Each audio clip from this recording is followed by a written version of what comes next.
السلام علیکم، welcome back to مسلم سیرہ۔ ایسے ہی بیانات سننے کے لیے ہمارے چینل کو سبسکرائب کریں اور بیل آئیکن کو ضرور دبائیں۔ شکریہ۔ اللہ کے نبی کی شان کو جتنا بھی بلند بیان کیا جائے اس کا ادراک نہ ہو سکتا ہے، نہ کوئی کر سکتا ہے، نہ اس کو کوئی پہنچ سکتا ہے، نہ الفاظ کے ساتھ، نہ زبان کے ساتھ، نہ تعبیر کے کسی بھی قانون اور قاعدے کے ساتھ، ورا ہے۔ انہوں نے ارشاد فرمایا، مجھے میرے مرتبے سے زیادہ مت بڑھاؤ جیسے یہود و نصارہ نے اپنے نبیوں کو بڑھایا۔ یہ ممکن ہے آپ کی بار کا اصول ہو کہ آنے والے کو اتنا ہائی لائٹ کرو کہ وہ بیچارہ تباہی ہو کے رہ جائے۔ اسی حدیث میں آتا ہے کسی کی یوں بے جا تعریف کرنا ایسا ہے جیسے اس کو کند چھری سے ذبح کر دیں۔ وہ پھر واقعی اپنے آپ کو ویسا ہی سمجھنے لگے۔ ہوتا تو ہے نہیں، نہ میں مفکر، نہ میں کوئی محقق، نہ میں کوئی عالم، طلب علم میں ہے، زندگی گزر گئی، اور کیا کوئی سیکھیں گے اب۔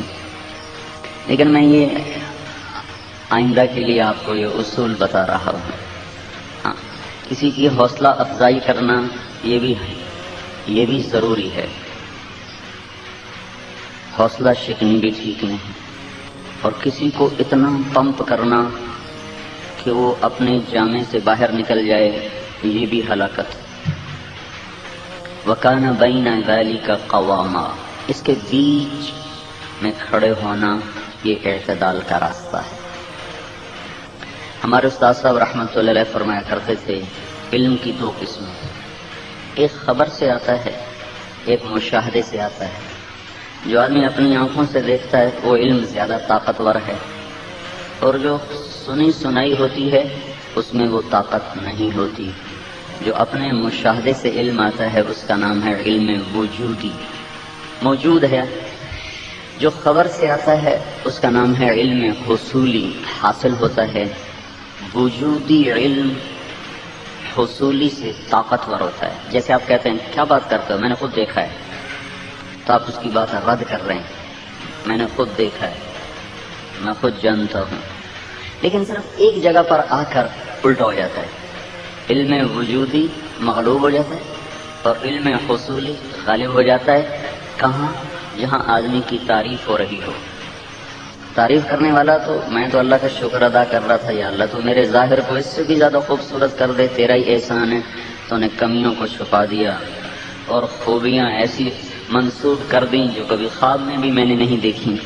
تو حضرت عمر رضی اللہ عنہ کی دعا ہے، الحمدللہ الذی ستر منی القبیح واظہر علی الجمیل۔ اللہ سب تعریفیں تیری، تو نے میری کمیوں کو چھپا دیا اور میرے ظاہر کو خوبیوں سے لوگوں کی نظروں میں اونچا کر دیا۔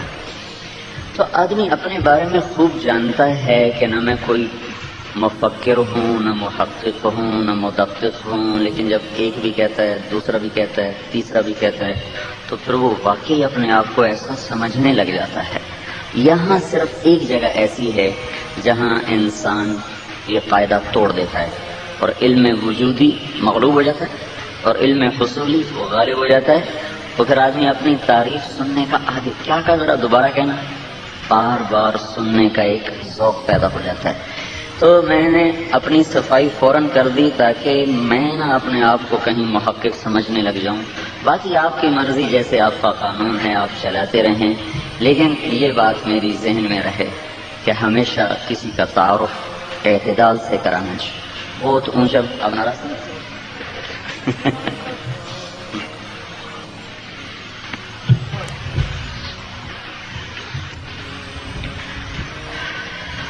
اللہ تعالیٰ نے آپ حضرات کو عدل کے ساتھ وابستہ کیا ہے۔ ایک عدل اللہ نے قائم کیا ہے، اس کو دلیل بنا کے آپ سے عدل کا مطالبہ کیا ہے۔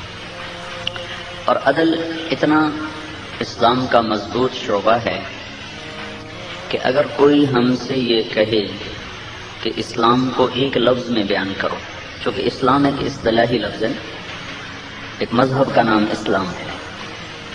تو اگر کوئی ہم سے یہ کہے کہ اسلام کو ایک لفظ میں بیان کرو، دو میں نہیں، ایک لفظ میں، تو اس کے لیے علماء نے جس لفظ کا انتخاب کیا ہے وہ عدل ہے۔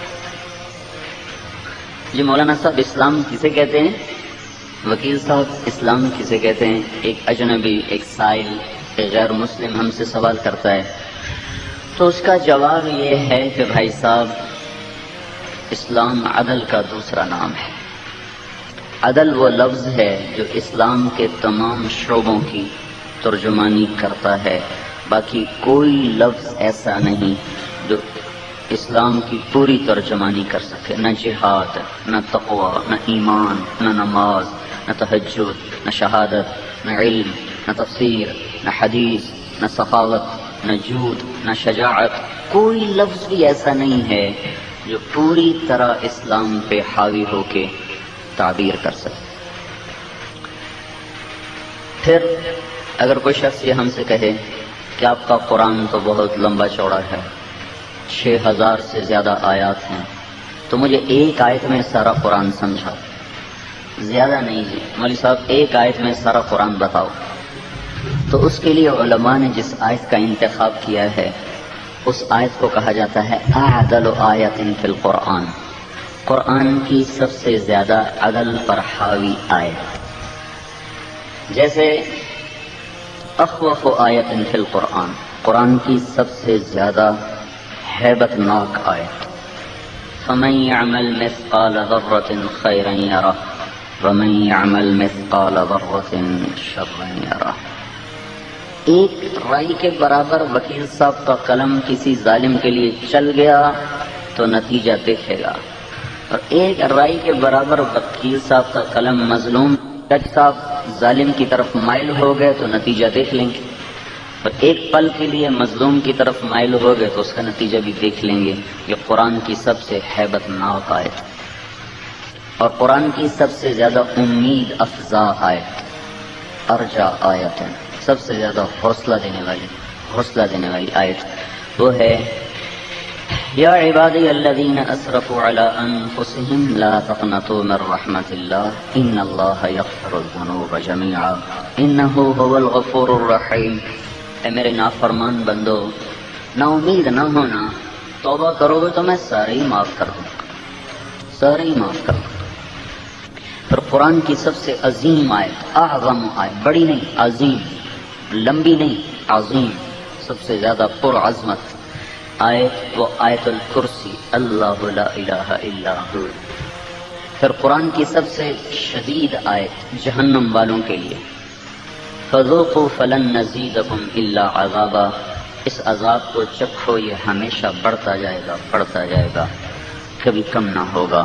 یہ جہنم والوں کے لیے سب سے شدید آیت، جنت والوں کے لیے سب سے زیادہ خوشکن، سب سے زیادہ روح پرور اور سب سے زیادہ دل ربا جو آیت ہے وہ ہے وَلَهُمْ فِيهَا مَا يَشْتَهُونَ وَلَدَيْنَا مَزِيدٌ۔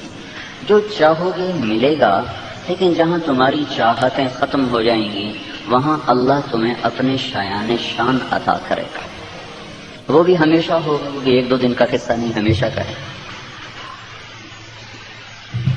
تو قرآن کی سب سے عدل والی آیت، ان اللہ یأمر بالعدل والاحسان وایتاء ذی القربى وینہی عن الفحشاء والمنکر والبغی یعظکم لعلکم تذکرون۔ یہ آیت سارے قرآن کا نچوڑ بیان کرتے، سارا قرآن اس ایک آیت میں ہے، اور اس آیت کو کہا جاتا ہے عدل والی آیت، عدل والی، سب سے زیادہ عدل کو بتانے والی۔ سارا اسلام دو چیزوں میں ہے، امر اور نہیں، یہ کرو یہ نہ کرو، یہ اختیار کرو یہ چھوڑ دو۔ تو عدل، احسان، رشتہ داروں پر کے ساتھ حسن سلوک اور ان کو دینا، یہ تین چیزیں جڑ ہیں، سارے کرنے کے کام ان کے ساتھ آ کے جڑ جاتے ہیں۔ وَيَنْهَى عَنِ الْفَحْشَاءِ، فحاشی، والمنکر، منکرات، کبائر، والبغی، بغاوت، سارے نہ کرنے کے کام ان تینوں سے جڑ جاتے ہیں۔ تو یہ آیت سارے قرآن پر حاوی ہے۔ تو عدل پورے اسلام کی پوری تعبیر ہے، اور عدل جب زندہ ہوتا ہے تو پوری دنیا سکھ چین کا سانس لیتی ہے، اور جب انصاف بک جاتا ہے اور مظلوم سسکنے لگتا ہے تو پھر سونے چاندی کی بارش بھی اس دیش کے لوگوں کو خوشحال نہیں کر سکتی۔ ہمارا پالا ایسے دانشوروں سے پڑا ہے جو مغرب کی روشنیوں سے متاثر ہیں، جنہوں نے ہمیشہ کاغذ کے پھول دیکھے انہیں گلاب کا پتہ ہی کوئی، جنہوں نے ہمیشہ ربڑ کے پودے دیکھے انہوں نے چمن دیکھا ہی کوئی نہیں، جنہوں نے اندھیروں کو روشنی سمجھا انہیں اجالے کا پتہ ہی کوئی نہیں۔ انہوں نے ہمارا یہ ذہن بنایا کہ معیشت ہماری ریڑھ کی ہڈی ہے، روٹی ہے تو ہماری کمر سیدھی ہے، روٹی کوئی نہیں تو ہماری کمر ٹوٹ گئی۔ یہ غلط علم کا غلط نتیجہ ہے۔ ہمارے نبی نے فرمایا لا تستضیئوا بنار المشرکین، کبھی مشرک کے علم کو اپنا رہبر مت بناؤ، کبھی مشرک کے علم کو اپنا رہبر مت بناؤ۔ کیوں؟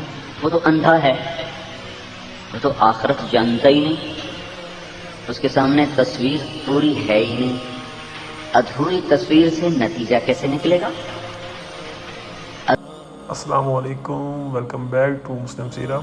ایسے ہی بیانات سننے کے لیے ہمارے چینل کو سبسکرائب کریں اور بیل آئیکن کو ضرور دبائیں۔ شکریہ۔ ادھوری تصویر سے صحیح شکل کیسے سامنے آئے گی؟ جب تک آخرت کو ساتھ نہ جوڑا جائے تو صحیح تصویر سامنے نہیں ہے تو اس کا علم تو کبھی بھی صحیح نہ ہوگا۔ اب یہ کتنی بڑی نادانی کی بات ہے کہ صاحب قرآن امت، جس امت کے پاس قرآن ہو، وہ انگریز کے قانون میں لوگوں کو انصاف دینے کی کوشش کریں۔ یہ تو ریت میں بہار کے متمنی نظر آتے ہیں، پانی میں آگ دیکھنا چاہتے ہیں، ویرانوں میں آبادیاں دیکھنا چاہتے ہیں۔ ممکن ہے صحراؤں میں بہار آ جائے۔ الکبیر المتعال سواء منکم من اسر القول ومن جہر به ومن هو مستخف باللیل وصارب بالنہار۔ اللہ لا الہ الا ہو، ایک اکیلا وحدہ لا شریک اللہ، جو یہ دعویٰ کرتا ہے کہ عرش فرش، خلوت و جلوت، اندھیرا اجالا تیرے رب کی نظر میں برابر ہے، ہر جگہ اس کی نظر کامل ہے، رحم کے اندر، رحم کے باہر، زمین کے اندر، زمین کے اوپر، آسمان کے نیچے، آسمان کے اوپر۔ وَإِن تَجْهَرْ بِالْقَوْلِ فَإِنَّهُ يَعْلَمُ السِّرَّ وَأَخْفَى، زور سے بولو وہ سنتا ہے، آہستہ بولو وہ سنتا ہے، سرگوشیاں کرو وہ سنتا ہے، ہونٹ سیلو، زبان بند کرو، لب بند کرو، دل کی دھڑکنوں سے گفتگو کرو، اللہ اس کو بھی سنتا ہے۔ اسے یہ حق حاصل ہے کہ قانون بنائے۔ میں پاگل دیوانہ، میں قانون بنانے بیٹھوں گا تو ظلم اور جہالت سے صفحات کو بھر دوں۔ تو اس نے کائنات میں عدل قائم کیا، پھر ہم سے کہا تم بھی کرو۔ کیا اس نے کہا؟ الشمس والقمر بحسبان والنجم والشجر يسجدان والسماء رفعها ووضع الميزان، پھر آگے کا اللہ تطغوا فی المیزان واقیموا الوزن بالقسط ولا تخسروا الميزان۔ یہ اللہ نے کائناتی عدل کو، کائناتی عدالت کو دلیل بنا کر آپ وکلا سے، جج صاحبان سے عدل مانگا ہے، کرو۔ وہ چاہتا تو ہمارے اندر بھی زبردستی نافذ کر دیتا، لیکن اس نے سورج چاند کی گردش، لیل و نہار کی گردش، زمین کا بچھنا، آسمان کی بلندیاں، ان میں ایک توازن قائم ہے جس کا نام عدل۔ توازن، عدل، ایک ہی لفظ عدل۔ یہ کتنا محکم ہے، کس قدر یہ طاقتور ہے۔ آج سے کوئی 15 ارب سال پہلے دھماکہ ہوا۔ اولم یر الذین کفروا ان السماوات والارض کانتا رتقا، انہیں بتاؤ کافروں کو کہ زمین آسمان ایک ملا ہوا مادہ تھا، ففتقناہما، ہم نے اسے پھاڑا، ففتقناہما، ہم نے اسے پھاڑا اور اسے جدا جدا کیا۔ اس میں یونان کا فلسفہ یہ تھا کہ دنیا کی نہ کوئی ابتدا ہے نہ کوئی انتہا ہے، لہذا جو مرضی کرو، ظالم مظلوم برابر، حسین اور یزید برابر، ابن زیاد اور حسین برابر۔ یہ یونان کا جو قدیم فلسفہ ہے کہ دنیا کی کوئی ابتدا کوئی نہیں، کوئی انتہا کوئی نہیں، لہذا یہ جنگل ہے، جیسے جنگل میں جو ہو جائے وہی ٹھیک ہے، ہری پور میں جو ہو جائے وہی ٹھیک ہے۔ اس فلسفے کو 18ویں صدی میں دم توڑنا پڑا جب سائنسی تحقیقات سامنے آئیں تو اتنا پتہ چلا کہ نہیں، کوئی ابتدا ہے، کوئی ابتدا ہے۔ پھر وہ اتفاقیہ ہے، پھر یہ ساتھ چونکہ اللہ کا اقرار پابندیاں لاتا ہے، انسان پابندیوں سے ڈرتا ہے، تو یہ بات ڈارون تھیوری جو 1809 میں پیدا ہوا 1884 میں مرا ہے، ایسے ہی بن گیا، ایسے ہی بن گیا، اتفاقاً بن گیا۔ اس نظریے کی بنیاد پر بھی جو ہو جائے وہی ٹھیک۔ پھر سائنس نے اور آنکھ کھولی تو 1929 میں کیلیفورنیا کا ایک سائنسدان ہے ایڈون ہبل، اس نے دیکھا کہ کائنات بڑے منظم طریقے سے پھیل رہی ہے، اس میں ایک نظم ہے، ایک ضبط ہے، ذرا ظلم و ستم نہیں، ایک عدل ہے، عدل، انصاف ہے، انصاف، کل فی فلک یسبحون، اپنے اپنے مدار پہ ہر چیز یوں جا رہی ہے اور ان کی رفتار بڑی تیز ہے۔ پھر 1948 میں یہ بات پایا ثبوت تک پہنچی کہ جب کائنات پھیل رہی ہے تو کبھی کٹھی بھی تھی، اور جب کٹھی تھی تو ایک دھماکے سے پھٹی، وہ دھماکے سے چیزیں بکھرتی چلی گئیں اور کائنات وجود میں آتی چلی گئی۔ اس کو آگے بڑھایا آسٹریلیا کے ایک سائنسدان نے، پال ڈیوس نے۔ اس نے کہا یہ کیسے ہو سکتا ہے کہ یہ خود بخود ہو گیا ہو؟ دھماکہ اتنا عقل مند ہوتا ہے؟ بار روم میں دھماکہ ہو اور وہ کلا اڑتے ہوئے اپنے اپنے جا کر چیمبر میں فٹ ہو جائیں اور جج صاحبان عدالت میں فٹ ہو جائیں، مولوی صاحب جا کر اپنی مسجد میں فٹ ہو جائیں، یہ بھی کبھی ماننے کی بات ہے؟ دھماکے کا مطلب تقریب ہوتا ہے، تعمیر نہیں۔ دھماکہ تقریب ہے، نہ کہ تعمیر۔ تو یہ دھماکہ اتنا عقل مند تھا کہ اس نے چیزوں کو اس طرح بکھیرا کہ اس میں دو طاقتیں پیدا ہوئیں، ایک رفتار دھماکے سے، ایک مادے کی گریوٹی اور کشش۔ اس میں اگر ذرا بھی ظلم ہو جاتا، اگر گریوٹی ظلم کر جاتی اور رفتار پر حاوی ہو جاتی، یا رفتار ظالم ہوتی اور وہ گریوٹی پہ حاوی ہو جاتی، کتنی دیر کے لیے، کتنی دیر کے لیے، تو یہ کائنات زیر و زبر ہو جاتی۔ ایک سیکنڈ کے فزیکلی 1000 حصے کیے جا سکتے ہیں، ایک سیکنڈ کے فزیکلی 1000 حصے ہو سکتے ہیں، اس کے بعد پھر وہ صفر ہو جاتا ہے، عدم شروع ہو جاتا ہے۔ وہ جو کہتا ہے فرض کرو اگر ایک سیکنڈ کے 10 لاکھ خرب حصے کیے جائیں، ایک سیکنڈ کے 10 لاکھ خرب حصے کیے جائیں، پھر 1/10 لاکھ خرب حصے کے برابر اگر رفتار بڑھ جاتی تو کائنات تباہ ہو جاتی، اگر کشش پڑ جاتی تو کائنات سمٹ کے سکڑ کے پھر وہ گم ہو جاتی۔ تو کہتا کون پاگل یہ کہتا ہے کہ یہ خود بخود ہو گیا؟ کوئی تو ہے ہیچ چیزیں خود بخود چیزیں نشد، ہیچ آہن خنجرے تیرے نشد، ہیچ حلوائی نشد استاذ کار، تا غلام شکر ریزے نشد، مولوی ہرگز نشد مولا روم، تا غلام شمس تبریز نشد۔ کوئی یہاں یہ وکیل خود بخود بن گئے، خود بخود یہ اتنی بڑی کرسیاں یا عمارتیں خود بخود وجود میں آ گئیں۔ یہاں آ کر انسان اب خاموش کھڑا ہے، وہ یہاں تک تو پہنچ گیا ہے کہ کوئی خالق ہے، کون ہے اس کا انہیں پتہ نہیں چل رہا۔ بل ادارک علمہم فی الآخرہ، یہاں آ کے وہ تھک گئے، پتہ نہیں ہے صحیح کوئی ہے، کون ہے ہم سے نہیں پوچھتے، چونکہ ہمارے علم اور عمل میں جوڑ کوئی۔ میں بنگلہ دیش سے واپس آ رہا تھا، وہاں اجتماع تھا، جیسے رائمنڈ میں اجتماع ہوتا ہے۔ ایک گورا میرے پاس برابر سیٹ میں بیٹھا، میں نے اس کو دعوت دینا شروع کر دی، وہ بڑا متاثر ہوا، ایسے یوں بیٹھ کے مجھے سنتا رہا، 1 گھنٹہ گزر گیا۔ بیچ میں کہیں بات آ گئی کہ شراب حرام ہے، پتہ نہیں کیسے آئی مجھے اب یاد نہیں، سیاق و سباق، لیکن میں نے شراب حرام، ویسے بیٹھا تھا۔ جب میں نے کہا نا شراب حرام ہے تو کہا کیوں ہے؟ میں نے کہا کیا ہوا؟ کہنے کا میں گارمنٹس کا تاجر ہوں، ساری دنیا پھرتا ہوں، سب سے اچھی شراب میں کراچی میں آ کے پیتا ہوں، اور تم کہتے ہو شراب حرام ہے؟ تو ہم سے کیوں نہیں رجوع کرتے کہ ہمارے علم اور عمل کے تضاد نے ان کو حیران کر دیا ہے، اور ہمارے پاس اس کا علم موجود ہے کہ بنانے والا اللہ ہے۔ ان ربکم اللہ، کون؟ الذی خلق السماوات والارض، وہی ہے جس نے زمین آسمان بنایا، فی 6 ایام، 6 دن، خود کہاں ہے؟ ثم استوى علی العرش، عرش پر کیا کرتا ہے؟ یغشی اللیل النہار، دن رات کو پھیرتا ہے۔ حکومت کیسی ہے؟ الشمس والقمر والنجوم مسخرات بامرہ، چاند تاروں ستاروں سیاروں پر بلا شرکت غیر حاکم ہے۔ الا لہ الخلق والامر فتبارک اللہ رب العالمین۔ بتا دو انہیں کہ ساری مخلوقات کا مالک بھی وہ ہے اور سارے بحر و بر کے حکومت کا مالک بھی وہ ہے، اور اسی کے ہاتھ میں یمسک السماوات والارض ان تزولا، زمین آسمان کی لگام اس کے ہاتھ میں ہے، یدبر الامر من السماء الى الارض، آسمان سے زمین تک وہی تدبیر کرتا ہے، یتنزل الامر بینہن، ساتوں آسمان ساتوں زمینوں میں اسی کا حکم چلتا ہے، وہو الذی فی السماء الہ فی الارض الہ، آسمان پر بھی وہی بادشاہ ہے، زمین پر بھی وہی بادشاہ ہے، رب المشرق والمغرب لا الہ الا ہو، شرق اور غرب کا بھی وہی بادشاہ ہے، اینما تولوا فثم وجہ اللہ، جدھر دیکھو گے شمال میں جنوب میں فوق تحت آگے پیچھے ہر طرف اللہ نور السماوات والارض، اس کا نور ہے جو چمکتا ہے دمکتا ہے، جو آنکھیں غیر محرم کو دیکھنے سے جھک جاتی ہیں ان آنکھوں کو اللہ چپے چپے میں اپنا نور دکھاتا ہے، جو آنکھیں آوارہ ہو جاتی ہیں اللہ ان سے یہ روشنی چھین لیتا ہے، جو کان گانا سننے سے اپنے آپ کو بند کر لیتے ہیں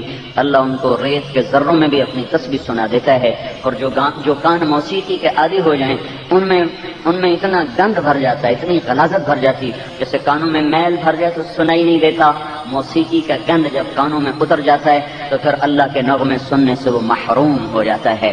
ENT تو کہے گا آپ کا کان بالکل صاف ہے، نبی کی نظر کہے گی غلاظت سے بھرا ہوا ہے، آئی اسپیشلسٹ کہے گا آپ کی نظر 6/6 ہے، لیکن نبی کی نظر کہے گی اندھا ہو چکا ہے، اس کی نظروں میں غلاظت ہے، بے حیائی کی غلاظت ہے جس کے اندر میں اتر چکی ہے۔ تو میرے بھائیو، اس کائنات میں ایک عادل حکمران ہے، اس نے زمین آسمان کو ایک عدل میں باندھا ہوا ہے، اس کو دلیل بنا کر الشمس والقمر بحسبان والنجم والشجر یسجدان، درخت بھی بیلیں بھی اس کے سامنے سجدے میں، والسماء رفعها، آسمان بلند کیا، ووضع المیزان، اور اس نے عدل کا ترازو قائم کیا، اس عدل سے مراد کائناتی عدل ہے، اس میں آپ نے دیکھا 1 سیکنڈ کے اتنے فرضی حصہ بنایا گیا ہے، اگر اس کے برابر بھی ظلم ہوتا تو کائنات برباد ہو جاتی ہے۔ یہ زمین ہر 1 سیکنڈ کے بعد سورج سے 2.8 ملی میٹر دور ہو جاتی ہے، اتنے بڑے 24,000 کلومیٹر کے گیند میں اتنی زبردست موزونیت کہ ہر 1 سیکنڈ کے بعد 2.8 کلومیٹر یہ سورج سے دور ہوتی ہے۔ اگر سورج ظلم کرے اور اس کو اپنی طرف کھینچ لے کتنا، صرف 3 مائکرو میٹر، یا زمین ظلم کرے اور اگلے حصے کو کھینچ لے اپنی طرف کتنا، 3.1 ملی میٹر، تو کتنا فرق پڑا، 3 مائکرو میٹر۔ مائکرو میٹر کا کیا مطلب ہے، جس کو آپ مائکروسکوپ کے بغیر نہیں دیکھ سکتے، تو اگر یہ زمین تجاوز کر جائے، یہاں لوگ دکانیں دبا کے آپ سے کیس لڑوا رہے ہیں، پورا گھر دبایا ہوا ہے اور وکیل صاحب کو آگے کیا ہوا ہے، اگلی نسل بھی مر جائے گی، کیس چلتے رہیں گے، یہاں کتنا ظلم ہو، صرف 3 مائکرو میٹر کا اگر ظلم ہو جائے، زمین آگے چلی جائے، تو چند ہفتوں میں کائنات ہماری زمین فریز ہو جائے گی، فریز، اور وہ ساؤتھ اور نارتھ پول کا ٹیمپریچر ہری پور میں بھی ہو جائے، میرا ڈسٹرکٹ ملتان ہے، پنجاب کا گرم ترین ضلع ہے، اس میں بھی برف ہی برف ہوگی، جیکب آباد دنیا کا گرم ترین خطہ ہے، وہ بھی برف کے انبار لگیں گے اور ساری انسانیت برف بن کے ختم۔ اگر سورج زیادتی کر جائے اور اسے اپنی طرف کھینچ لے تو چند ہفتوں کے بعد ہماری کائنات تندور بن جائے گی، تندور، اور اس میں سے دھواں اٹھنا شروع ہوگا اور ہم سب جل کے راکھ ہو جائیں گے۔ اس زمین میں، آسمان میں اتنے بڑے عدل کو قائم کرنے کے بعد اللہ تعالیٰ فرماتا ہے اقیم الوزن بالقسط ولا تخسر المیزان، جج صاحبان، وکیل صاحبان اور عوام الناس، تم بھی تو عدل کرو، تم بھی تو عدل کرو، اگر عدل مٹ گیا تو سب کچھ مٹ گیا، اگر عدل ہے تو سب کچھ ہے، ہماری ریڑھ کی ہڈی روٹی نہیں ہے، عدل ہے، عدل ہے، ہماری بنیاد عدل ہے، نہ کہ چوپڑی روٹی، نہ کہ پکے گھر، نہ کہ یہ گاڑیاں پھسلتی ہوئی چمکتی ہوئی، اور نہ یہ زیور، نہ سونا، نہ چاندی، نہ برف، نہ بھاپ، عدل ہے تو کانٹوں پہ بھی کیم خواب کے مزے پائے گا، عدل ہے تو اندھیرے میں بھی سورج جل اس کو چمکتے دکھائی دیں گے، عدل ہے تو سوکھی روٹی میں بھی پراٹھا مٹ گیا تو اللہ کی قسم گھی کے چراغ بھی اس کے گھر کو روشن نہیں کر سکتے، اور مرمری فرش بھی اس کے اندر کی دنیا کو سکون نہیں دے سکتے، نرم گدے بھی اس کے اندر کی آگ کو نہیں ٹھنڈا کر سکتے، ساون کی جھڑیاں اور بھادوں کی برسات بھی اللہ کی قسم اس کے وجود میں سلگنے والی آگ کو ٹھنڈا نہیں کر سکتی۔ اگر ظلم چھا گیا اور عدل مغلوب ہو گیا اور وکیل کا علم فروخت ہو گیا زانی کے لیے، قاتل کے لیے، زمین دبانے والے کے لیے، اور جج کا قلم بک گیا چند کوڑیوں پر یا کسی کے زیر اثر ہو کر، تو وہ دیس لٹ گیا، وہ لٹ گیا، وہ لٹ گیا، اس میں کوئی زندگی۔ السلام علیکم، ویلکم بیک ٹو مسلم سیرہ۔ ایسے ہی بیانات سننے کے لیے ہمارے چینل کو سبسکرائب کریں اور بیل آئیکن کو ضرور دبائیں۔ شکریہ۔ نہیں، اس میں کوئی زندگی نہیں۔ جہاں عدل ہے وہاں زندگی ہے، جہاں ظلم ہے وہاں موت ہے۔ قبرستان ہیں، مردے ہیں جو اپنے زندگی کے بوجھ کو اٹھائے ہوئے زندہ شکل میں وہ انسانیت مردہ ہو جاتی ہے۔ جس قوم سے عدل مٹ جاتا ہے، اگر معیشت ریڑھ کی ہڈی ہوتی، ریڑھ کی ہڈی، ہمارے پاس اب اتنے ڈالر ہو گئے، اتنے ڈالر ہو گئے، اس سے بھی کبھی باہر آئی۔ جب یہ ایٹم بم بنایا نا پاکستان والوں نے، تو لوگوں نے دیگیں چڑھائیں، مٹھائیاں تقسیم کی، اور مجھے اتنا ڈر لگا، میں نے کہا ذلت اور بڑھ جائے گی، ذلت اور بڑھ جائے گی۔ کس پر؟ کہا اللہ کی مدد ایٹم بم بنانے پر تو ہے نہیں، اس کی مدد تو تقوی پر ہے۔ تقوی تو آیا نہیں، توبہ تو کی نہیں، نافرمانی تو ویسی ہے، تو اللہ تعالیٰ ایٹم بم بنانے سے تو عزت نہیں دیتا۔ مجھے ڈر ہے کہیں ذلت اور نہ آ جائے، کہیں پستیاں اور نہ آ جائیں، کہیں گرداب اور زیادہ خوفناک نہ ہو جائیں، کہیں بھمر اور زیادہ بکھر نہ جائے۔ تو وہی ہوا، میں کوئی نجومی تو نہیں ہوں، قرآن کا علم بتاتا ہے ظہر الفساد فی البر والبحر بما کسبت ایدی الناس ضرب اللہ مثلا قریة كانت آمنة مطمئنة يأتيها رزقها رغدا من كل مكان فكفرت بأنعم الله فأذاقها الله لباس الجوع والخوف بما كانوا يصنعون ألا إن عادا كفروا ربهم ألا بعدا لعاد قوم هود ألا إن ثمود كفروا ربهم ألا بعدا لثمود ألا بعدا لمدين كما بعدت ثمود۔ یہ ساری قرآن کی تاریخ بتاتی ہے، جب قوموں کے عمل بگڑے تو اللہ پاک نے ان پہ عذاب کے کوڑے برسا دیے۔ اللہ کی تائید اور قوت اور مدد کو لینے کا جو راستہ ہے وہ جسم کے اندر سے نکلتا ہے، وہ اندر کی دنیا کو آباد کرنا پڑتا ہے، نہ کہ باہر کے مناظر۔ وہ ثانوی درجہ رکھتے ہیں، میں انکار نہیں کر رہا ہوں، انکار نہیں کر رہا ہوں، اسباب کا صحیح اختیار کرنا ہمارے اوپر فرض ہے۔ آپ دیکھتے نہیں اللہ کے نبی دو جہان کے سردار ہیں، لیکن مکہ سے مدینہ جاتے ہوئے چھپ کے نکلے، غار ثور میں چھپے، 3 راتیں چھپے رہے، 2 دن چھپے رہے، پھر راستہ تبدیل کیا، پھر لمبا راستہ لے کر آپ مدینے کی طرف تشریف لے گئے۔ اسباب کا صحیح اختیار کرنا ہمارے ذمہ میں ہے، لیکن اسباب کو ارباب بنا لینا یہ ہماری تباہی اور ہلاکت ہے۔ ہمارا رب اللہ ہے، نہ کہ یہ اسباب۔ ہدایت تو اوپر سے خندق کی لڑائی میں عمرو بن عبد ود چھلانگ لگا کے آ گیا، ان کا ہے کوئی میرے مقابلے میں؟ سب کو پتا تھا، سارے ہی دبک گئے۔ حضرت علی کھڑے ہو گئے، 21 سال کی عمر، کہنے یا رسول اللہ میں جاؤں؟ تو ان کا اجلس انہ عمر، بیٹھ جاؤ، تمہیں پتہ نہیں کون ہے؟ عمر ہے، عمر۔ اس نے پھر نعرہ لگا، ہے کوئی میرے مقابلے میں؟ پھر کوئی نہیں کھڑا ہوا، پھر حضرت علی کھڑے ہو گئے، یا رسول اللہ میں جاؤں؟ کہا بیٹھ جاؤ، تمہیں پتہ نہیں کون ہے؟ عمر ہے۔ پھر اس نے کہا وہ تمہاری جنت کہاں ہے جس کے شوق میں تم مرنے کے دعوے کرتے ہو، شہادت کے متمنی ہوتے ہو؟ پھر حضرت علی کھڑے ہو گئے، یا رسول اللہ میں جاؤں؟ آپ نے کہا بیٹھ جا، یہ عمر ہے۔ تو حضرت علی نے کہا وَإِن كَانَ عَمْرًا، عمر ہے تو پھر کیا ہوا؟ 2 باتوں میں ایک تو میرا نصیب ہو گیا، تو آپ مجھے بھیج دیں، آپ مجھے بھیج دیں۔ تو اللہ کے نبی اسباب کی رعایت فرما رہے ہیں، اسباب کی رعایت، اس لیے تو علی کو بٹھا رہے ہیں، بیٹھو بیٹھو بیٹھو، تمہارا اس کا جوڑ کوئی نہیں، مقابلہ کوئی نہیں، یہ اسباب کی رعایت میں ارشاد فرما رہے ہیں۔ آگے جب توکل اللہ پہ ہو جاتا تو پھر اسباب خود بخود سمٹ جاتے ہیں، سکڑ جاتے ہیں، بدل جاتے ہیں، اللہ تاثیر بدل دے، اللہ قوت کھینچ لے۔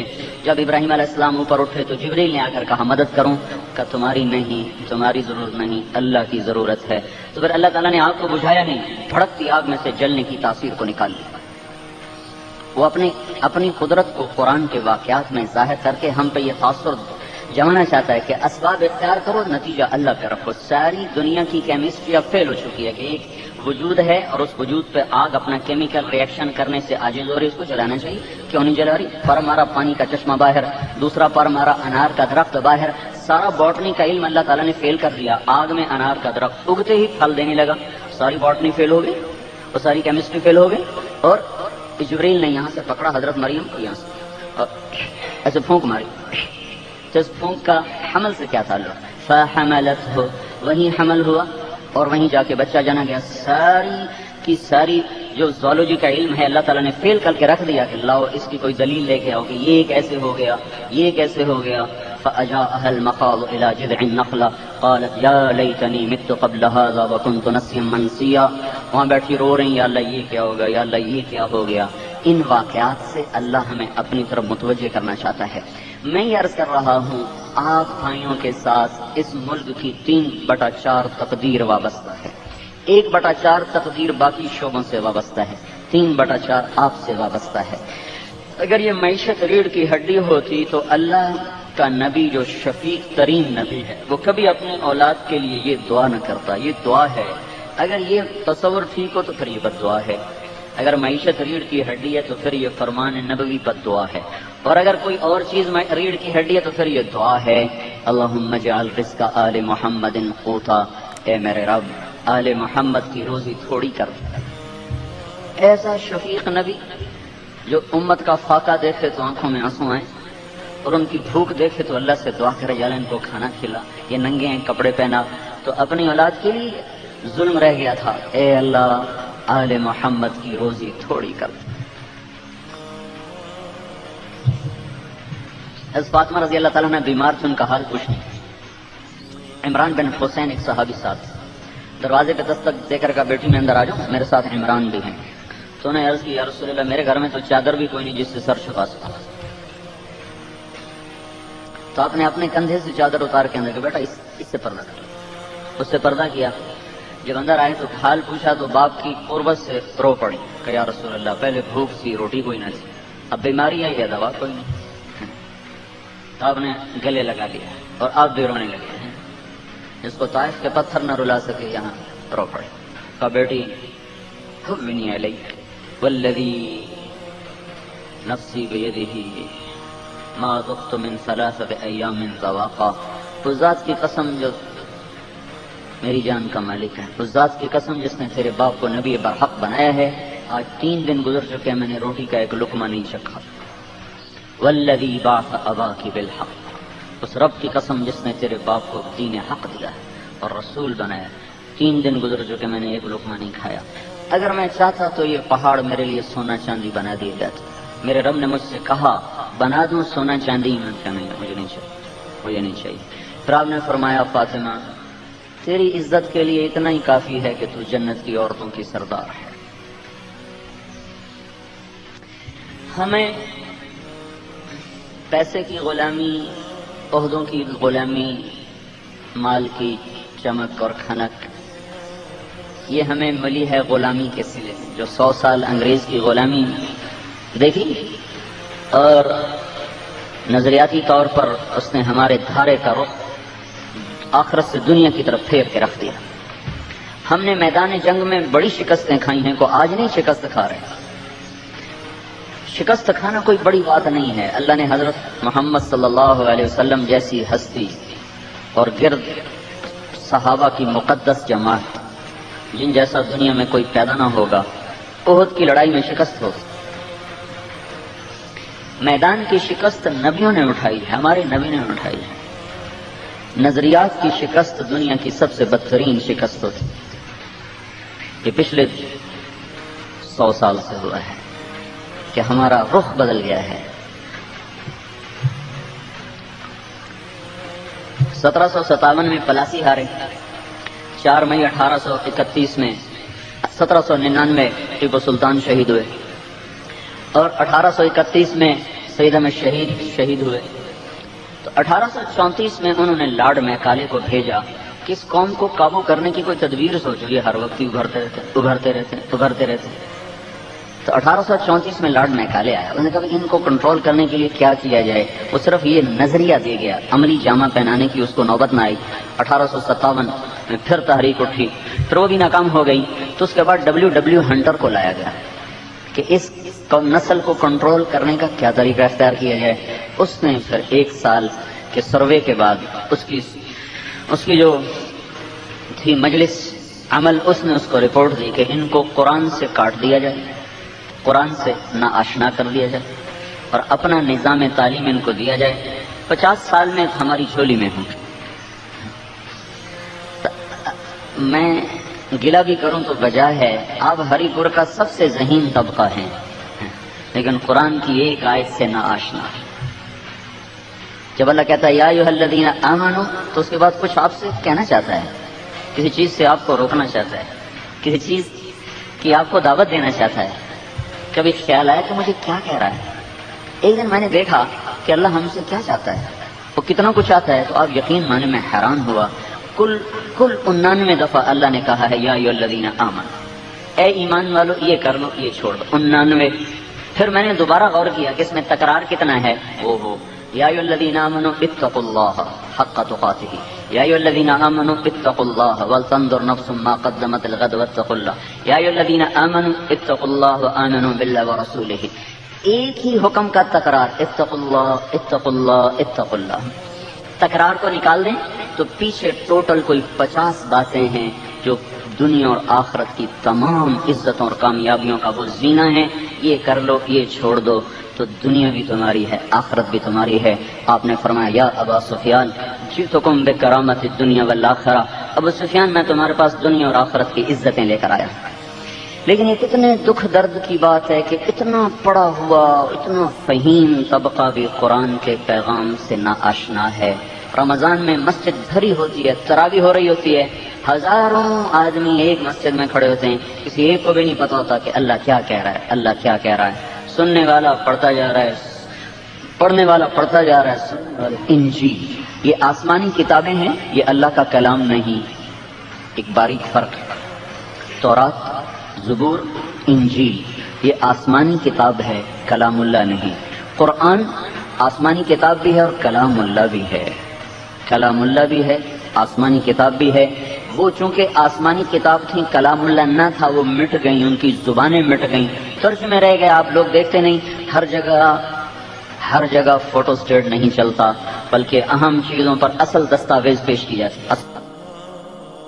اہم چیزوں پر اصل دستاویز پیش کی جاتی، اصل لاؤ اصل ہے، فوٹو اسٹیٹ نہیں۔ آپ کو وکیل حضرات یہ جج حضرات اصل لائی جائے، اصل تو نہ تو کوئی انجیل کی اصل موجود ہے، فوٹو اسٹیٹ ہے، نہ کوئی تورات کی اصل ہے، فوٹو اسٹیٹ ہے۔ اس کا کیا اعتبار؟ قرآن اپنی اصل شکل میں الفاظ کے ساتھ، حقیقت کے ساتھ، ساری کی ساری رعنائیوں کے ساتھ، سارے کے سارے زیر و زبر کی کمی بیشی کے ساتھ زندہ موجود، چونکہ یہ اللہ کا کلام ہے اور اللہ کے کلام کو دنیا کی کوئی طاقت نہیں بدل سکتی۔ یہ کوئی ہمارے لیے تصدیق کی چیز نہیں، صرف جیسے ابراہیم علیہ السلام نے کہا تھا وَلَكِنْ لِيَطْمَئِنَّ قَلْبِي، ویسے یا اللہ اطمینان قلب کے لیے، اطمینان قلب کے لیے کوئی دلیل نہیں، کوئی حجت نہیں۔ ایک سپر کمپیوٹر ہے جو امریکہ میں بنا ہے، کسی چیز کو 1 منٹ میں 1 ارب زاویوں سے چیک کر لیتا ہے، 1 ارب زاویوں سے۔ انہوں نے تورات کی CD ڈالی، ساری سکرین پر غلطیاں آ گئیں۔ انجیل کی CD کو ڈالا، ساری سکرین پہ غلطیاں آ گئیں۔ تو انہوں نے قرآن کی CD کو ڈالا تو 000 کے ساتھ ساری سکرین بھر گئی کہ اس میں کوئی خطا نہیں، اس میں کوئی خطا۔ لہذا یہ ناقابل تبدیل، ناقابل تحریف، نہ تقدیم نہ تاخیر۔ پھر قرآن 19 کے ہندسے پر سفر کرتا ہے۔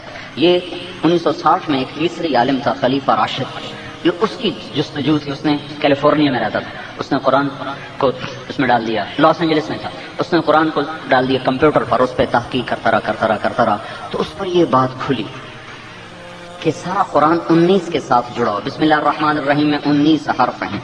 اقرا بسم ربک الذی خلق جو سورت اتری ابتدا میں، اس میں 19 الفاظ اترے۔ اقرا بسم ربک الذی خلق والناس سے پیچھے چلیں تو 19ویں سورت ہے۔ قرآن کی 114 صورتیں جو 19 پر تقسیم ہو جاتی ہیں۔ یہ میں نے آپ کو مثال سے عرض کیا کہ 19 کے ساتھ کیسے قرآن جڑا ہوا ہے۔ سارا قرآن 19 کے ساتھ جڑا ہوا ہے۔ 1998 میں امریکہ گیا تھا تو وہاں ایک ہمارے دوست تھے، وہ PhD ہے فزکس۔ السلام علیکم، ویلکم بیک ٹو مسلم سیرہ۔ ایسے ہی بیانات سننے کے لیے ہمارے چینل کو سبسکرائب کریں اور بیل آئیکن کو ضرور دبائیں۔ شکریہ۔ تو ایک سیمینار تھا ویل یونیورسٹی میں، سارے PhD 400 PhD اس میں مدعو تھے۔ تو ایک وہ ان کا پریسٹ تھا، وہ بھی PhD تھا، وہ عیسائیت پر اس نے تقریر کی، پھر اس نے کہا کوئی سوال جواب، تو اس نے کھڑے ہو کر کہا میرا سوال ہے، خدا 3 نہیں 1 ہے، 3 نہیں 1 ہے، کیا تمہارے پاس کیا دلیل ہے؟ کہ یہ میرا قرآن ہے، اس میں اللہ کا دعویٰ ہے کہ قل هو اللہ احد۔ تو اس نے کہا یہ کیا دلیل ہے کہ یہ آسمان کی کتاب ہے، یہ اللہ کا کلام؟ انہوں نے کہا تمہارے پاس سپر کمپیوٹر، اس میں ڈالو اس میں یہ دیکھو کہ اس میں 19 کا ہندسہ ٹریول کرتا ہے، کہیں لوز کر جائے تو یہ اللہ کی کتاب نہیں. پھر تم اپنی انجیل کو بھی ڈالو، تم دیکھو کہ قدم قدم پہ وہ ٹوٹے گا، کسی ہندسے کے ساتھ اس کا جوڑنا ہوگا. اگر میری بات سچی ہے تو، اگر یہ تحقیق سچی ہوگی تو میری بات بھی سچی ہوگی. تو انہوں نے 1 ہفتے کی مہلت مانگی. 1 ہفتے کے بعد پھر سیمینار ہوا تو انہوں نے کہا بھائی ہم نے پورا ہفتہ ریسرچ کی ہے، کہیں ایک جگہ پر بھی 19 کو ہم نے دائیں بائیں ہوتے نہیں دیکھا. اتنی بڑی کتاب کو ایک ہندسے پر جمع کرنا صرف اللہ ہی کا کام ہے اور کوئی ریاضی دان یہ نہیں کر سکتا.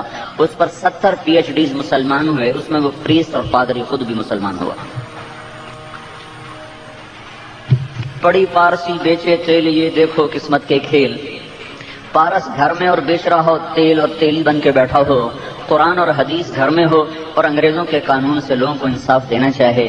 کیا الست و مہا الست و جنو، یہ کیسے ہو سکتا ہے؟ تو اس میں مشکل کیوں پیش ہے؟ جو میں عرض کر رہا تھا، ہم نظریاتی طور پر پیسے کے غلام ہو گئے، چیزوں کے غلام ہو گئے، چوپڑی کے غلام ہو گئے اور آخرت کو بھول گئے، اللہ کو بھول گئے، جنت کو بھول گئے، اللہ کے محبوب کو بھول گئے. لہذا جب کوئی گاڑی ڈیٹ ٹریک ہو جاتی ہے تو پھر اس کی منزل تو کوئی نہیں ہوتی. ممکن ہے وہ لڑکنیاں کھائے، خلا بازیاں کھائے، کسی درخت سے ٹکر، کسی گاڑی سے ٹکر، کسی کھڈے میں گرے، کیونکہ وہ اپنی اصل سے ہٹ گئی ہے.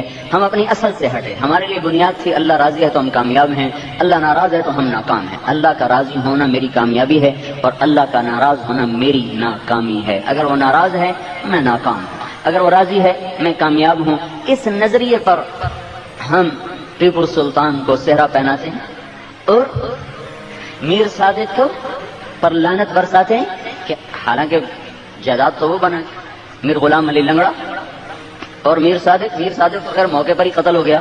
تو میر غلام علی لنگڑا تو بہت کچھ بنا گیا، ٹیپو تو بازی ہار گیا، سراج الدولہ بازی ہار گیا، میر جعفر حکومت لے گیا. لیکن جب بھی ہم اپنے دل کی دنیا میں جھانکتے ہیں تو ہماری عقیدت میر جعفر کے ساتھ نہیں، سراج الدولہ کے ساتھ ہے. ہماری محبت ٹیپو کے ساتھ ہے، میر غلام علی لنگڑے کے ساتھ نہیں ہے. جب ہم دلی کی جنگ آزادی کو دیکھتے ہیں تو ہارا ہوا جرنیل ہے جنرل بخت خان، ہم اس کے لیے عقیدت کا جذبہ رکھتے ہیں. اور مرزا الہی بخش اور نجف خان اور نواب شجاع الدولہ جنہوں نے ساز باز کر کے 1857 میں دلی کا سودا کر دیا تھا، انہوں نے بڑی بڑی جاگیریں بنائیں. میر رجب علی تھا جو سارا بہادر شاہ ظفر کا خزانہ گھر اٹھا کے لایا تھا انگریزوں سے ساز باز کر کے. اور یہ جو امبالہ کا جو ضلع ہے، یہاں آ کر اس نے بہت بڑا محل بنایا. وہ بہت ایک حوض تھا جس میں فوارے بنائے گئے جس میں سے شراب نکلتی تھی، شراب. اور پھر وہاں بیٹھ کر وہ جام کا دور چلتا تھا. لیکن وہ بدبخت چند دن کی بہار کے پیچھے ہمیشہ کی بربادی لے کے چلا گیا.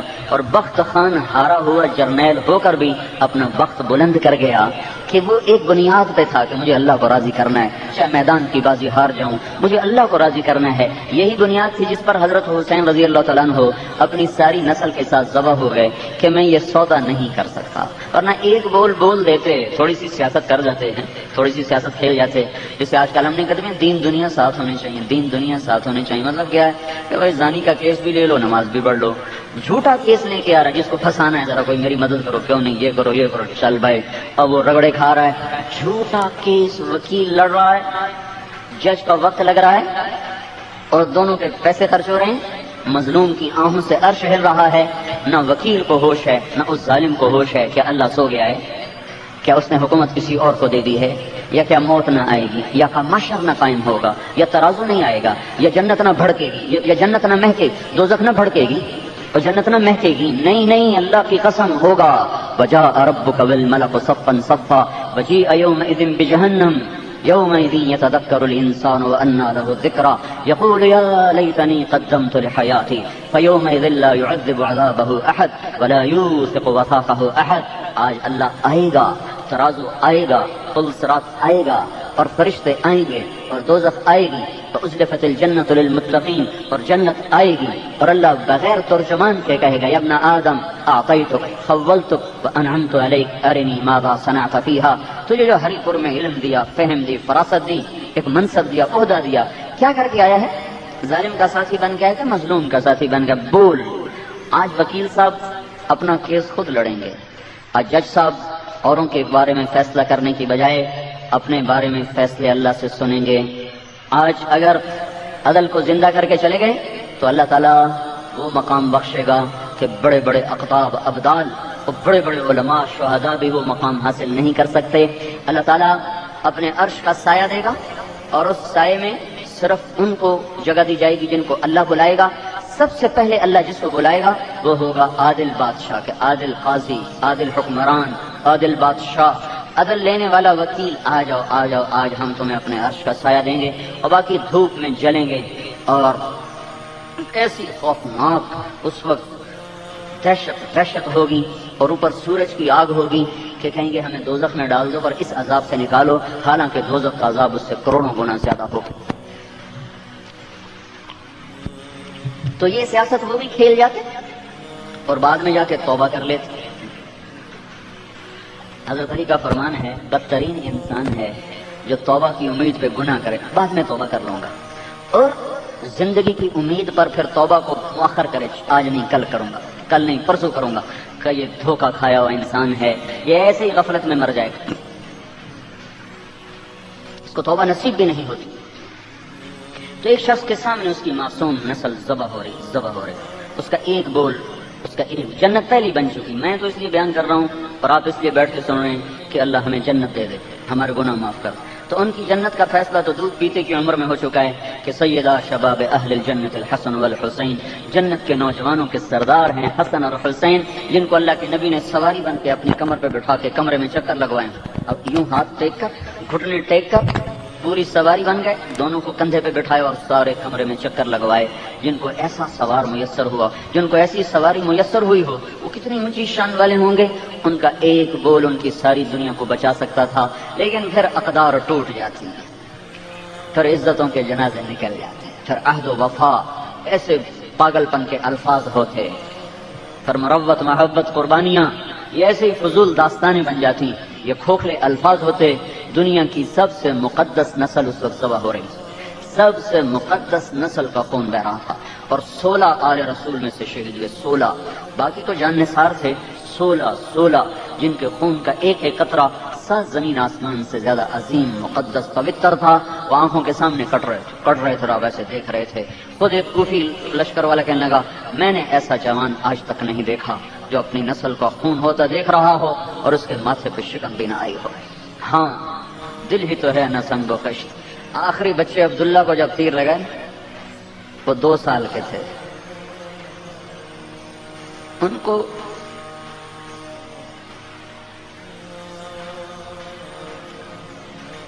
بلایا صرف الوداعی پیار کرنے کے لیے، تو خیمے میں سے بلایا، بھائی اس معصوم کو کون کچھ کہے گا؟ ہائے تو اس کو گود میں لیے ہوئے تھے کہ ابن الموقد ایک شخص تھا، اس کا تیر آیا اور یہاں لگا، پار نہیں۔ تو اس وقت پھر ان کے خون کو اپنے دونوں ہاتھوں میں ایسے لے لیا، پھر یوں آسمان کی طرف بلند کے اے مولا، اگر تو نے اپنی مدد کو روک لیا ہے تو بھی میں تجھ پہ راضی ہوں، میرا تجھ سے کوئی گلہ کوئی نہیں، البتہ ان کو نہ چھوڑنا، ان سے بدلے خود لینا۔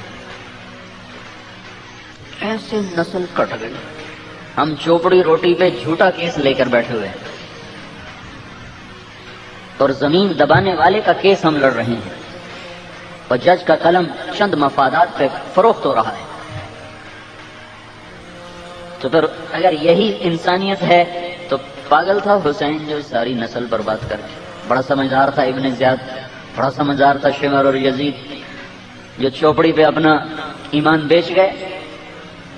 نہیں، ہم دیوانے ہیں، ہم پاگل ہیں، ہم نے دھوکے کے گھر اور مچھر کے پر اور مکڑی کے جالے کو زندگی سمجھا، ٹک ہرس و ہوس کو چھوڑ میاں، مت دیس بدیس پھرے مارا، قزاق اجل کا لوٹے ہے دن رات بجا کر نکارا، کیا بدیا بھینسا بیل شتر، کیا گونی پلہ سر بھارا، کیا گیہوں چاول موٹھ مٹر، کیا آگ دھواں اور انگارا، سب ٹھاٹ پڑا رہ جائے گا جب لات چلے گا بنجارا، هل تحس منهم من احد او تسمع لهم رکزا، کوئی باقی رہ گیا؟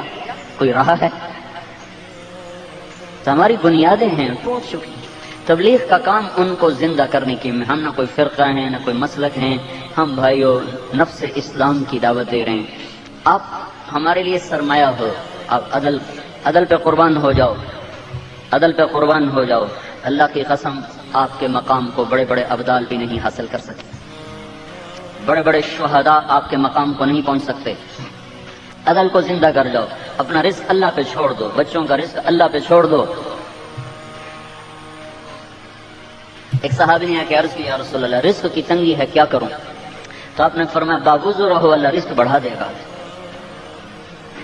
نماز پڑھو، تنگی آئی نماز پڑھو، پیسے کوئی نہیں مصلی بچھاؤ، روزہ رکھو، اللہ دروازے کھولے گا، وہاں سے کھولے گا جہاں سے کسی کا وہم و گمان بھی کوئی۔ ستبدی لک الایام ما کنت جاہلا ویأتیک بالاخبار من لم تزودی، وہاں سے اللہ رزق کے دروازے کھولے گا جہاں سے کسی کو وہم و گمان بھی نہیں۔ تو اللہ کے خزانے خالی تو نہیں ہوئے، اور اللہ کے خزانوں پہ تالے کوئی نہیں پڑے، اور آبادی کی کثرت سے اس کی سخاوت میں کمی کوئی نہیں آئی، مانگنے والے کوئی نہیں ہیں۔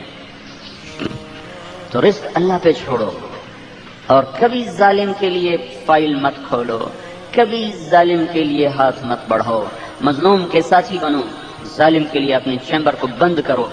جج کا قلم ٹوٹتا ہے تو ٹوٹ جائے، پر وہ انصاف کو فروخت نہ کرے تو کل اللہ اس کی قیمت لگائے گا۔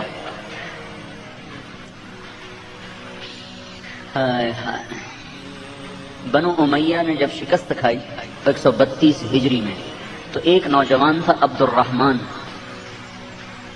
بن معاویہ بن ولید بن عبد الملک، یہ دھکے کھاتا ہوا اندلس پہنچ گیا 5 برس کے بعد۔ 137 ہجری میں اس نے وہاں ایک حکومت کی بنیاد رکھی جو پھر 700 سال تک چلی۔ ان کے خاندان نے تو کوئی 250 سال حکومت کی، اس کے بعد پھر مختلف خاندان حکومت کرتے رہے۔ تو اس میں ایک بادشاہ گزرا ہے منذر، اس کا اکلوتا بیٹا تھا ولی العہد، اس نے ایک یہودی کو قتل کر دیا۔ کیس عدالت میں گیا تو وہ رسا کو منہ مانگے پیسے دے کر اور خون بہا ادا کر دیا گیا، اور فیصلہ اس نے جج نے وہ رسا کے پیسے لینے کے مطابق کر دیا کہ ٹھیک صلح۔ یہ عدالتی کارروائی بادشاہ تک پہنچائی جاتی، یہ فیصلے ہوئے، یہ کیس ہے، یہ فیصلے ہوئے۔ اس نے پڑھا، اپنے بیٹے کا فیصلہ پڑھا، تو اس نے کہا کل دربار عام ہوگا، دربار عام ہوگا۔ دربار عام ہوا کہ یہودی کے وہ رسا بلائے گئے، اپنے خاندان کو بلایا گیا، عوام خود ممبر پہ کھڑا ہوا کہنے لگا لوگوں میں یہ غلط سنت جاری نہیں کرنا چاہتا کہ بادشاہوں کی اولاد حکومت کے تکبر میں رعایا کو قتل کرے اور مال کے زور پر اپنی جان بچا لے۔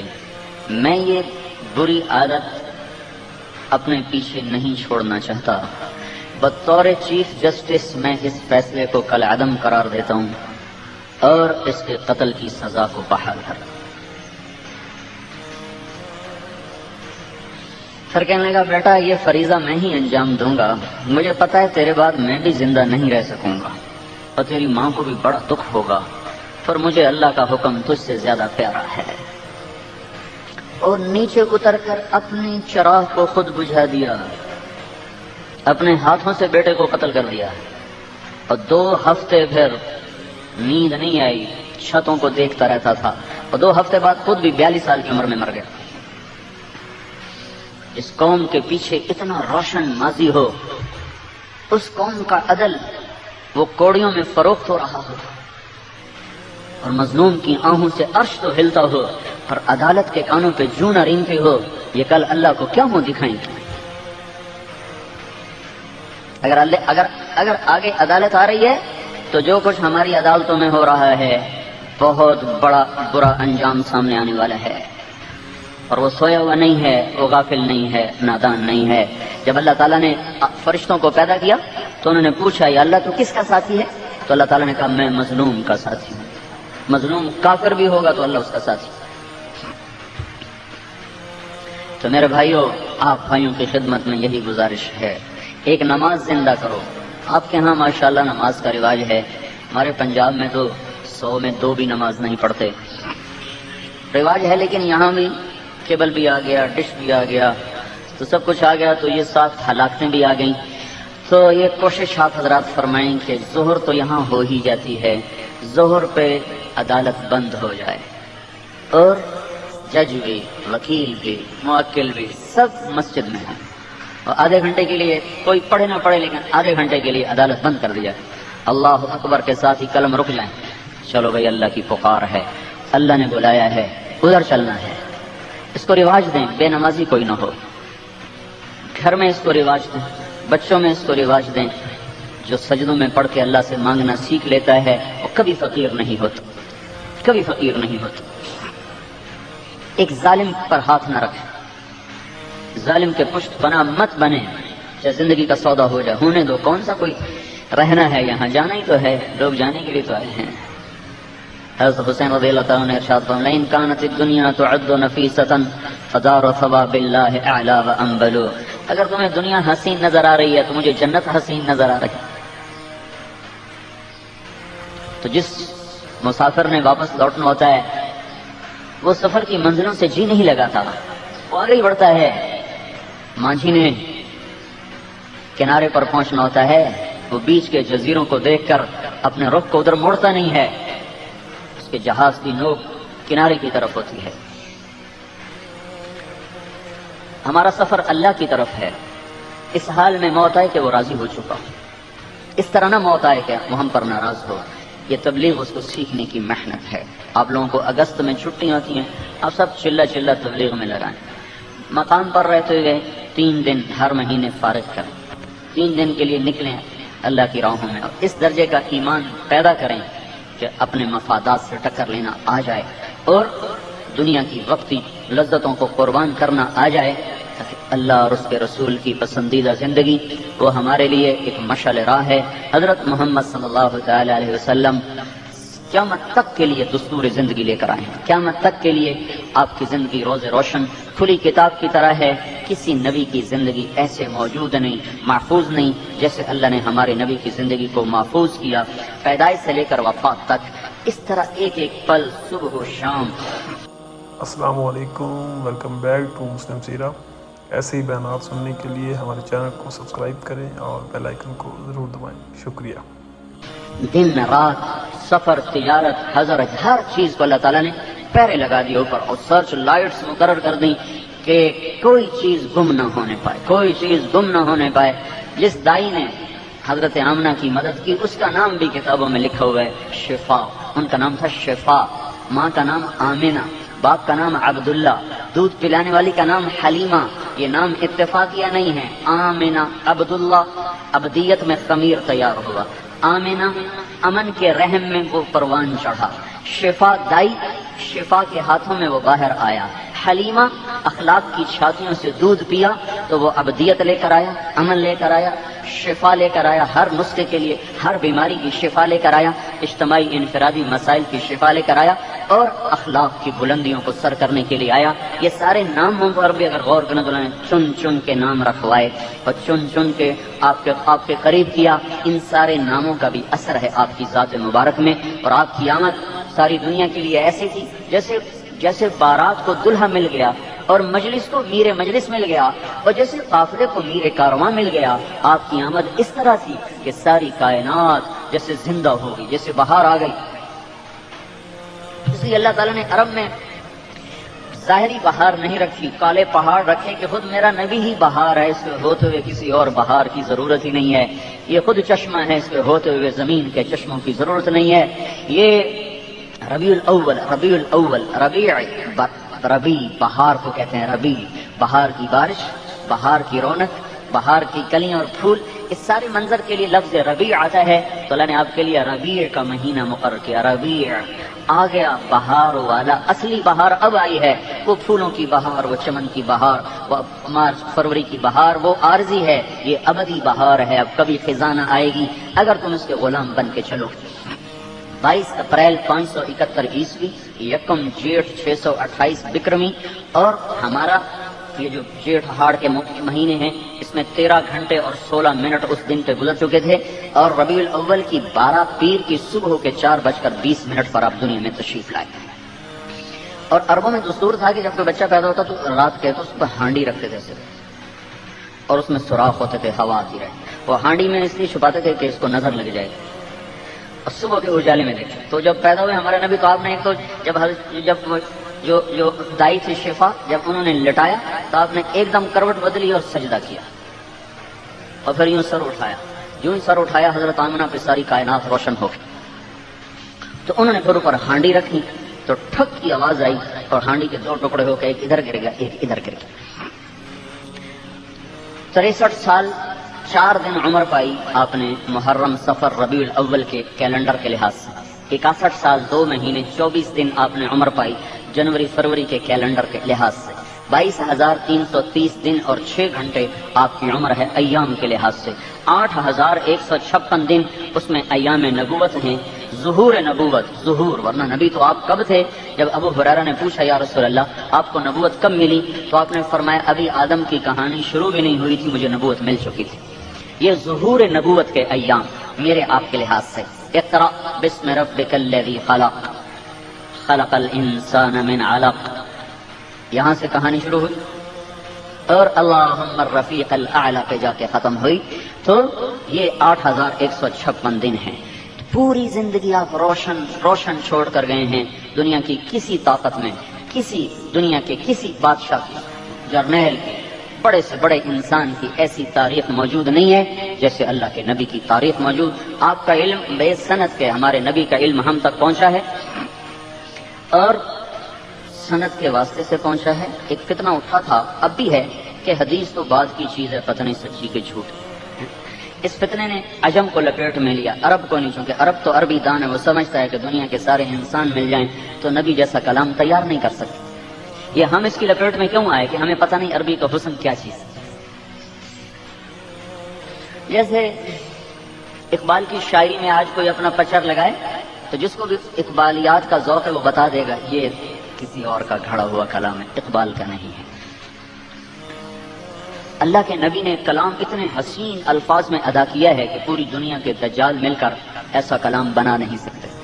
فرض کرو بنا لیا، ہم فرض کرتے ہیں بنا لیا، تو اس سے کیا فرق پڑتا ہے؟ ہمارے پاس سند موجود ہے، جتنی حدیثیں ہم تک آئی ہیں وہ ڈائجسٹ سے، جنگ نوائے وقت سے نہیں آئی، بلکہ ایک سند کا روحانی سلسلہ ہے۔ ہم نے صرف کتاب نہیں پڑھی بلکہ استاد سے پڑھا ہے، اس نے آگے سے میں نے محمد عبداللہ سے حدیث پڑھی، انہوں نے خیر محمد سے، انہوں نے انور شاہ سے، انہوں نے محمود الحسن سے، غفر سے، انہوں نے ابو محمد عبداللہ بن احمد سے، انہوں نے ابو عبداللہ محمد بن یوسف سے، انہوں نے ابو عبداللہ الامام البخاری سے۔ امام بخاری بولے حدثنا الحمیدی قال حدثنا سفیان قال حدثنا يحيى بن سعيد الانصاری قال اخبرني محمد بن ابراہیم التیمی انه سمع علقمة بن وقاص الليثي يقول سمعت عمر بن الخطاب رضي الله تعالى عنه على المنبر يقول سمعت رسول الله صلى الله عليه وسلم انما الاعمال بالنيات۔ ہمارے پاس یہ واسطوں سے علم آیا ہوا ہے، اگر خون کے ذرات کو پہچاننے والے دنیا میں موجود ہیں، پیٹرول گیس کے پہچاننے والے دنیا میں موجود ہیں، اور مرض اور صحت کے جراثیم دیکھنے والے اگر دنیا میں موجود ہیں، درختوں اور پتوں کی بیماریاں دیکھنے والے اگر دنیا میں موجود ہیں، تو میرا اللہ اتنا عاجز نہیں ہوا کہ وہ ایسے لوگ نہ پیدا کرے جو محبوب کی بات کو اور دجال کی بات کو پہچاننے والے نہ ہوں۔ جب تک سورج مغرب سے نہیں نکلتا اللہ ایسے لوگ پیدا کرتا رہے گا جو دودھ اور پانی کو الگ کر کے دکھا دیں گے۔ اس پر اللہ کا پہرا ہے، اس کی حفاظت ہے، یہ کسی اللہ نے ہمارے حوالے نہیں کے اوپر حفاظت ہے۔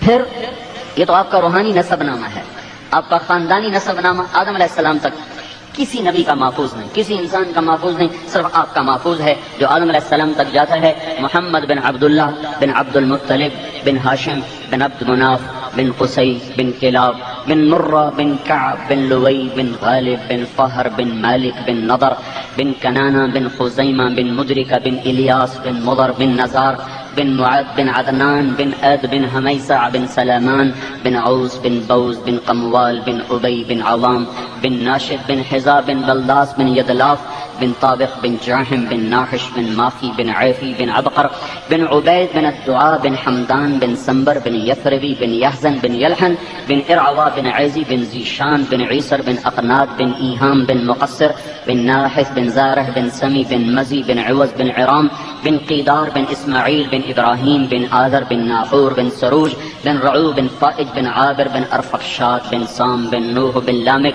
بن متوشال بن ادریس بن یارو بن ملح الفیل بن قینان بن آنوش بن شیس اور بن آدم علیہ السلام۔ تو جن کو ایسا رہبر ملا ہو، جن کو ایسا قائد ملا ہو، پھر وہ اندھیروں میں دھکے کھاتے ہیں. کیا ظلم و ستم ہے, کیا ظلم و ستم ہے. ظلمت کو روشنیاں بنا دیا ہے. مجھے خیال آتا ہے یہ ہمارا 4 سال کا بچہ جب ٹائی لگا کے اسکول جاتا ہے تو کل کو اسے رسول اللہ کی عظمت کون سکھائے گا؟ جب 7-8 سال کی بچی ننگے سر اسکول جاتی ہے تو کل اس کو فاطمہ کی بیٹی کون بنائے گا؟ اس کو پردہ کون سکھائے گا؟ ہمیں دنیاوی علم پڑھنے سے نہ اللہ نے روکا نہ ہمارے نبی نے روکا, پر غیروں کی تہذیب سے تو روکا ہے کہ نہیں اوروں کے تہذیب کو مت اپنانا, میں تمہارے لیے کافی ہوں, میرے ہی پیچھے چلنا. ہم خود تراشتے ہیں منازل کے سنگ میل, ہم وہ نہیں ہیں جن کو زمانہ بنا گیا. ہم کوئی بے بنیاد تو نہیں تھے, کٹی پتنگ تو نہ تھے, بھٹکے ہوئے راہی تو نہ تھے. ہماری تو ایک منزل متعین, ایک رہبر, ایک قائد جس کے سنگ چلنا, جس کے قدم بقدم چلنا ہماری عزت, ہماری شرافت. یہ مولوی کا حلیہ نہیں, یہ مسلمان کا حلیہ ہے. یہ مولوی کا لباس نہیں ہے, یہ مسلمان کا لباس ہے. ہماری پہچان ہے, ہمیں اس پر فخر ہے کہ ہماری ایک پہچان ہے. چیتے نے کبھی اپنی شکل و شباہت کو نہ بدلا نہ بدلنے کا مطالبہ. کوا کالا صحیح, وہ کہتا مجھے کالا ہی رہنے دو, مجھے یہی پسند ہے. گدھے کی آواز بدنما صحیح, انہوں نے کہا مجھے یہی پسند ہے, مجھے ایسا ہی رہنے دو. کبھی انہوں نے اپنی شکل بدلی, شباہت بدلی, لباس بدلا. میں کیوں بدلوں, میں کیوں بدلوں, میں کیوں احساس کمتری کا شکار ہو جاؤں؟ دنیاوی علوم پڑھنے ہیں, کیا اس لباس میں نہیں پڑھے جا سکتے؟ دنیاوی ترقی کرنی ہے تو اس لباس میں کون سی رکاوٹ؟ یہ تو ہمیں آپ دیکھیں 5 سٹار ہوٹلوں کا جو گیٹ کھولنے والے پیرے ہوتے ہیں ان کے سروں پہ پگڑی ہوتی, اور جو بڑے افسران کی گاڑی چلانے والے ڈرائیور ہوتے ہیں ان کے سر پہ پگڑی ہوتی, اور افسر صاحب ننگے سر ہوتے ہیں. یہ فیڈ بیک کہاں سے ہوا ہے؟ یہ خاموش زہر ہے جو آہستہ آہستہ آہستہ آہستہ اندر میں اتارا گیا کہ ان کے دلوں سے حضرت محمد صلی اللہ علیہ وسلم کی زندگی کی عظمت نکل جائے.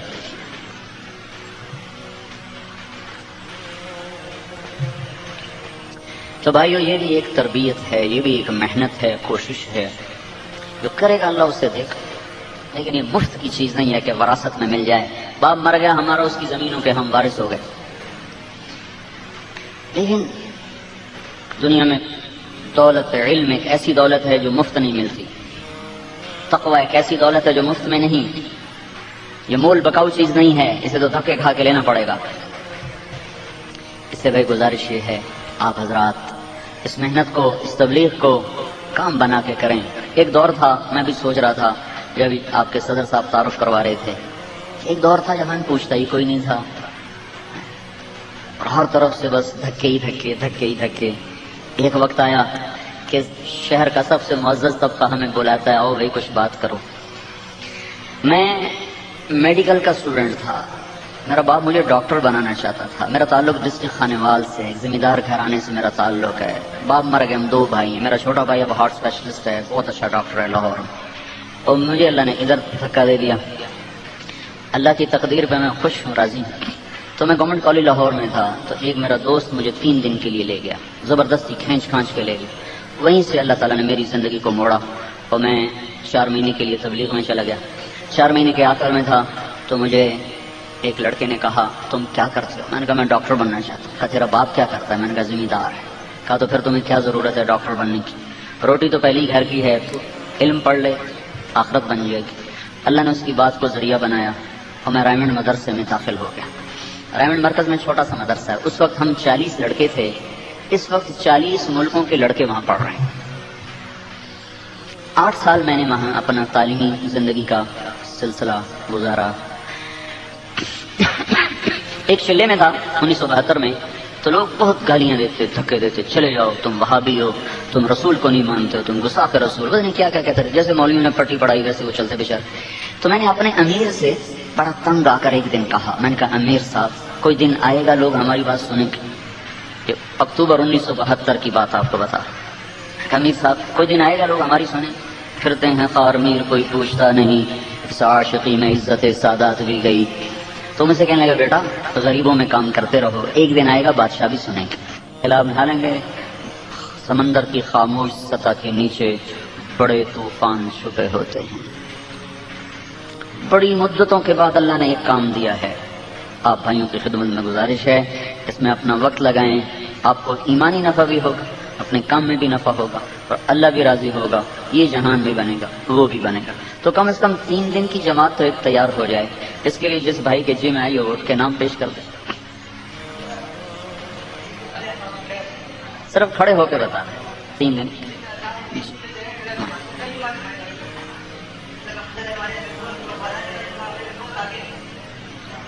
وہاں مرکز میں تشریف لے آئیں. وہاں کوئی ساتھی گراؤنڈ ہے, وہاں بیان ہوگا. اور کل کہاں ہے؟ ایلیمنٹری کالج کے گراؤنڈ میں ہے. اگلے دن ٹاؤن شپ میں جہاں جہاں پا سکتے ہیں تشریف لیں. درود شریف پڑھ لیں. اللہم لک الحمد کما انت اہلہ فصلی علی محمد کما انت اہلہ وفعل بنا ما انت اہلہ انک اہل التقوی و اہل المغفرہ. اے مظلوموں کی سننے والے اللہ, اے مظلوموں کی فریاد پر لبیک کہنے والے اللہ, ہمیں تو مدتیں گزر گئی ظلم کی چکی میں پستے ہوئے. ہمارا تو آخری سہارا ہے, تو ہمارا آخری ملجا و ماوا ہے. اے مالک الملک, تو آج کے ظالموں کو لگام دے دے یا اللہ, تو آج کے ظالموں کو لگام دے دے یا اللہ. یہ فرعون بن چکے ہیں, نمرود اور شداد بن چکے ہیں. اے مالک الملک, تو نے ہی مصر کے فرعون کو پکڑا, ہمارے فرعونوں پہ بھی ہاتھ ڈال دے. تو نے ہی بابل کے نمرود کو پکڑا, ہمارے نمرودوں پہ بھی ہاتھ ڈال دے. تو نے میرے مولا بنی اسرائیل کے قارون کو پکڑا, ہمارے قارونوں پہ بھی ہاتھ ڈال. مالک الملک, تیری ہی بادشاہی کو بقا ہے, اور تیری ڈھیل کو آج کا ظالم اپنی طاقت سمجھ بیٹھا ہے, اپنا اقتدار سمجھ بیٹھا ہے. اے دو جہان کے بادشاہ جس کی شہنشاہی کو زوال نہیں ہے, یا اللہ تو مظلوموں کا ساتھی بن جا, مظلوموں کا ساتھی بن جا, اور ظالموں کو ہدایت دے دے. اگر ان کے مقدر میں ہدایت نہیں ہے میرے مولا, تو ان کے وجود سے دھرتی پاک کر دے یا اللہ.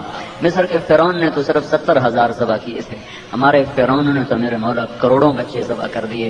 اے مالک الملک, ہم تیرے ہی دربار میں اپنا سارا استغاثہ دائر کرتے ہیں. ہم دنیا کی عدالت میں کبھی نہیں جائیں گے یا اللہ, تیرا در کبھی نہیں چھوڑیں گے, اور دنیا کی عدالت پہ کبھی نہیں جائیں گے. تجھے اپنا ہر غم سنائیں گے. اے بادشاہوں کے بادشاہ, تو نے ہی میرے مولا ان فرعونوں کو پکڑا, تو ان فرعونوں کو بھی پکڑ. بابل کے نمرود نے تیرا ایک خلیل جلایا تھا, اسے بھی تو نے بچایا تھا. میرے مولا ان نمرودوں نے تیرے کتنے خلیل جلا دیے, کتنے یا اللہ ان کے یا اللہ ظلم کی بھینٹ چڑھ گئے. اے زمین و آسمان کے مالک, ہم تو تیری مدد کے منتظر ہیں یا اللہ. اکھیاں پک گئی ہیں, تھک گئی ہیں. اے بادشاہوں کے بادشاہ, یقیناً ہمارے پاس نہ کوئی عمل ہے جو تیرے سامنے پیش کر کے تیری مدد کی ہم طلب کرتے. ہماری ذلتوں پہ رحم فرما دے مولا. تیرے نبی نے سنایا تھا غار میں 3 آدمی گئے تھے, اوپر پتھر گر گیا تھا, انہوں نے عمل کے واسطے دیے تھے, تو نے راہیں کھول دی تھی. ہمارے پاس تو میرے مولا عمل ہی کوئی نہیں جس کا تجھے واسطہ دیتے. تجھے ہماری ذلتوں کا واسطہ یا اللہ, تجھے اپنے محبوب کی محبتوں کا واسطہ میرے مالک. اس امت کی دکھ بری رات پہ سویر لیا, اس کی خزاں کو بہار سے بدل دے. تو یا اللہ آگے پیچھے دائیں بائیں اوپر نیچے سے ہماری حفاظت فرما. یا اللہ ان سارے بھائیوں کو سراپا عدل بنا دے, اس عدالت کو عدل بنا دے. یہاں کے ججوں کو, یہاں کے وکلا کو میرے مولا ظالم کے لیے تو یا اللہ ننگی تلوار بنا دے, مظلوم کے لیے پناہ گاہ بنا دے, سایہ بنا دے, ٹھنڈی چھاؤں بنا دے. اے مولا اس ملک کی بنیادوں میں 6 لاکھ انسانوں کی ہڈیاں دفن.